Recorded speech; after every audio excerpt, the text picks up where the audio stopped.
అంటారు. ఎంత సులకనగా అంటారు సార్.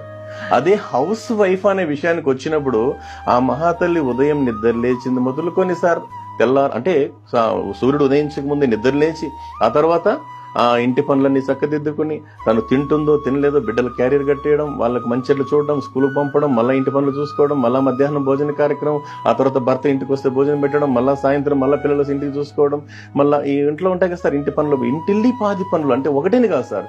ఇల్లు శుభ్రపరచడం కావచ్చు, పాత్రగానులు అంటే సామాన్లు కడుక్కోవడం కావచ్చు, లేదా చాలా పని ఉంటుంది. ఇవన్నీ చేసిన తర్వాత అదే అన్నారు కదా సార్, మా గురువు నారాయణ స్వామి గారు చెప్తుంటారు మాటల సందర్భంలో, ఒక గృహిణికి జీతం ఎంత ఇవ్వాలంటే ఆ దేశ రాష్ట్రపతి కన్నా ఇచ్చే జీతానికన్నా ఎక్కువ ఇవ్వాలి అంటున్నారు సార్. అది గృహిణి యొక్క గొప్పతనం సార్. సార్ మీరు చెప్పిన దాంట్లో ఇంకొక విషయం ఏంటంటే, కొంతమంది ఇంత ఇంటి పని చేసి కూడా ఆఫీస్కి వెళ్ళి కూడా పని చేస్తుంటారు. అవును సార్.